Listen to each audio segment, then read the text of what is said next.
Mga idol, kumusta naman kayo dyan? Magandang araw po sa inyong lahat. Mayroon akong isi-share sa inyo base sa aking karanasan. Ganito po ang nangyari kasi. Nag-download video tayo sa YouTube natin, YouTube channel sa aking Boy Butaloy Vlog. Yung video na yon ay hindi sa akin, short video lang. At ang ginawa nila, na dismonetize ako.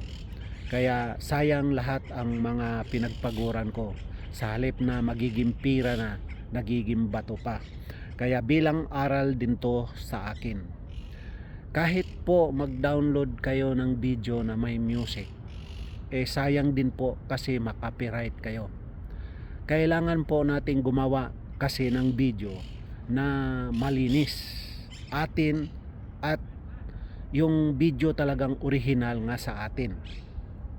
Kaya bilang aral po sa akin ng nangyari na yon, kaya nalungkot ako sa sarili ko dahil ilang taon kong pinaghirapan na, kasi alam ko naman na ang pag YouTube, ang magiging content creator ay mahirap po talaga dahil ang puhunan mo dito pagod, puyat at hirap sa kakaisip kung ano ang i-content, kung ano ang i-download mo sa araw-araw. Nag-iisip ka. Kung hindi ka naman sumasayaw, kung hindi ka naman nagpapatawa, anong gagawin mong video na i-ano mo? Kailangan mo talaga yung video mo na sa iyo talaga.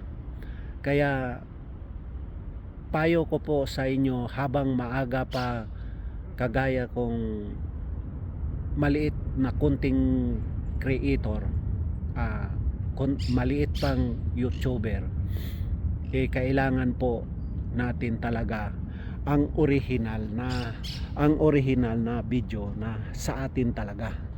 At kung maaari po, wag tayong maglagay ng music kasi masasayang lang din po ang ating pinagpaguran. Kaya po naggawa ako ng video ito para po matutuhan din sa iba at malalaman nila. Kaya sana po nakakatulong po sa inyo. Palihog, i-follow, share na lang po itong video na ito. At marami pong salamat sa inyong lahat at sa walang sawa niyong pagsuporta. Sana po i-share nyo ito para makatulong tayo sa iba. Salamat.